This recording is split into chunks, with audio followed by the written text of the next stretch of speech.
Okay, I'm Kevin McDonald. We're here backstage at TEDx in Orange County. I'm here with Dr. Ivan Schwab. Dr. Schwab is a specialist in ophthalmology, and I understand that you've done some pretty amazing work, and you're also the publisher, or excuse me, the author of a book. So why don't you tell me a little bit about your book first? Well, the book I published is called Evolution's Witness, How Eyes Evolved, and it starts when individual cells first acquired the first photoreceptive compound and comes forward for 3.75 billion years to the present time, and explains how different eyes evolved. It was tremendous in putting it all together. There's lots of images of the key animals and lots of key images of their eyes inside their head. So, and I'm sure it talks about the disparity and the differences between the human eye and some of the other issues that the evolution of the eye itself, right? Isn't that the whole point of your book? Right. It talks about different kinds of eyes, but also basically emphasizes that for each eye or each animal, this eye is fitting its appropriate niche. For this animal, it's basically perfect. Some animals have better eyes than we do, and some have worse eyes than we do, but they all fit what they need. Terrific. So you just came off the stage of TEDx. What was that like? TEDx, like most times I've spoken, is exhilarating, but this one is especially exhilarating. It's exciting to see people in an audience I know are there just to hear about new ideas. And from what I've heard on stage before and in our rehearsals, there are lots of better ideas than mine. There are spectacular ideas being presented today. I'm thrilled, and certainly when I get back to my seat, I'm going to pay attention to all the other talks coming up. There are some really wonderful things being presented. Yeah, it's really amazing. It's one of the unfortunate things about being backstage. While I get to talk to all the great speakers, and I'm sure the people in the audience would love to be back here like I am, but unfortunately I have to watch them on tape. I don't get to see the actual speaking. So, in your experience in dealing with your profession, what's the most amazing thing you've ever seen? Well, I like open-ended questions. It lets me guide them anywhere. That's why I ask them.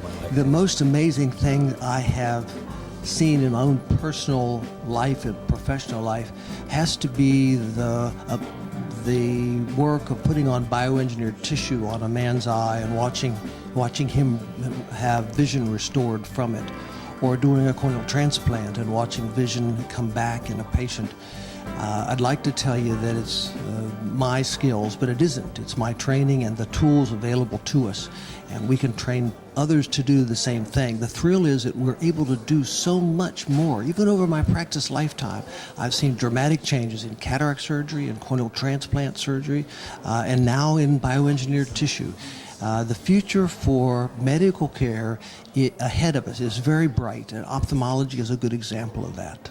So that was my next question. You know, how far are we from true growth of someone's eye as a replacement, for example, using a combination of, say, DNA and genetics and tissue growth, and possibly even 3D human printing, for example? These are good questions.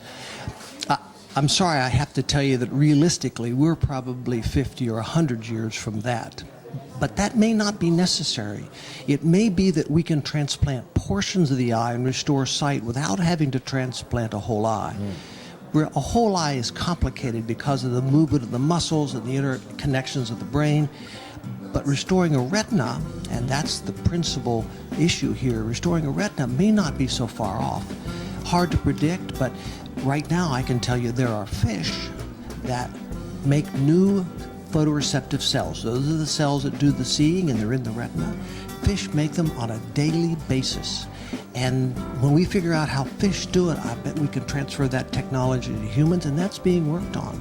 It wouldn't surprise me to see in 5 or 10 years the ability to transplant portions of the retina. Now, it might be special diseases first, of course, but I think we're closer to that than a whole eye. I think that's a long ways off. But I tell people that I think bioengineered tissue and that kind of transplantation is today where the internet was in 1990, and that it will explode on the scene. Let's hope that Moore's Law continues and that we see exponential growth in the science of... I hope so. I don't think it will continue as fast as technology. Right. But technology is helping us. It's guiding us to do these things. That's what I said. It's the tools we have available to us. The development of tools has been magnificent. The imaging that I now can do that before I had to guess what was behind a cloudy lens. Now that technology lets me visualize it in real time. I don't have to take a biopsy sometimes. Sometimes I can just use this imaging technology. Right. Spectacular. Thank you so much for the time, Doctor. I You appreciate bet. it. Thanks. I'm Kevin McDonald, and we're backstage at TEDx with Dr. Ivan Schwab.